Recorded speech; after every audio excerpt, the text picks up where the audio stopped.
All right, we're diving into something pretty amazing today.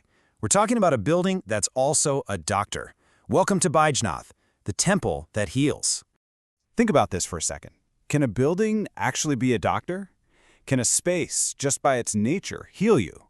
It sounds like something from a sci-fi movie, right? But believe it or not, this idea is ancient. And that's because for more than 800 years, this one temple, tucked away in the Indian Himalayas, was built on that exact idea. The Baijnath Temple was created as a place of profound, genuine healing. First up, let's get into the temple's history because, wow, this place has an incredible story of survival. It's a story literally forged in stone. So, what is the Baijnath Temple officially?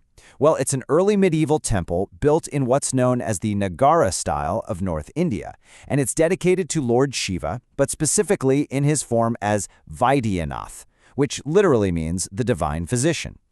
And its history goes way, way back. We know from inscriptions that it was built in 1204 CE by a couple of merchants and had the backing of the Katyuri kings. But what's truly mind-blowing? It survived a massive, catastrophic earthquake in 1905 that basically leveled the entire region. You have to understand just how special that is. Most temples from this period in North India, gone. Destroyed by invasions, wiped out by natural disasters. But Baijnath, its original 13th century stone structure is still standing.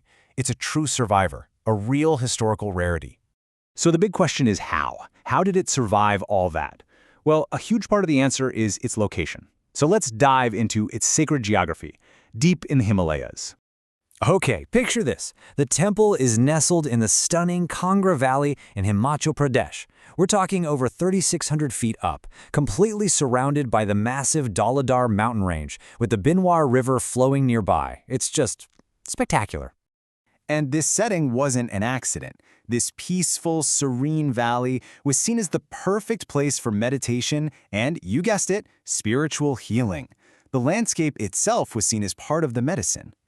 But that landscape provided something else just as important. The local stone there is incredibly strong, and that allowed the builders to create a really robust, seismic-resistant structure. So get this, the very geology that made the valley so peaceful also gave the temple the strength it needed to survive those powerful earthquakes. All right, so we've covered its history, its incredible environment. Now let's step inside and really explore the anatomy of this sacred space. When you walk through the temple, it's like taking a journey. You start in this peaceful courtyard with the temple tank for purification. Then, you pass through the mandapa, which is this really elegant hall with pillars. And finally, you approach the garbhagriha, the heart of the temple, the main sanctum, where the Shiva Lingam is housed. And as you go, you gotta look at the details. That soaring tower, the shikara, that's classic Nagara style, kind of like a beehive. And the stone carvings are just incredible. Deities, myths, all etched in stone. The whole place just has this perfect balance, you know? It's simple and grand all at once. But here's the thing, Baijnath isn't some dusty old museum piece. No way. It's a living, breathing center of faith. Which brings us to its spiritual heart, the legends and the worship that still happen there today. For more than 800 years. Just let that sink in. For over 8 centuries, this site has seen continuous, unbroken worship. Imagine that. All the generations of people who have come here, bringing their hopes, their fears, and their prayers for healing. And that worship really comes alive during the big festivals. During Mahashivaratri, you have prayers going on all night long. In the monsoon month of Shravan, there are special rituals just for well-being. You can just feel the energy in the air. So where does this powerful connection to healing come from? Well, it's rooted in ancient myth. One of the biggest legends says that the demon king Ravana, yes, that Ravana, actually worshipped Lord Shiva right on this spot to get divine healing powers. That story is the anchor for the temple's whole identity.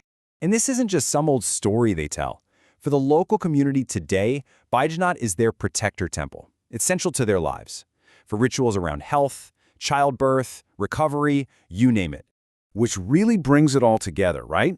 Baijnath isn't just one thing. It's this living meeting point, a confluence of history, geography, spirituality, and healing. And each one of those things makes the others stronger. So that leaves us with one last big question to ponder. In our world of MRIs and high-tech medicine, what can we still learn from a temple that's 800 years old? A place built not just for the body, but for the soul. What role does a place like this, a sacred space, play in our own well-being today? Definitely something to think about.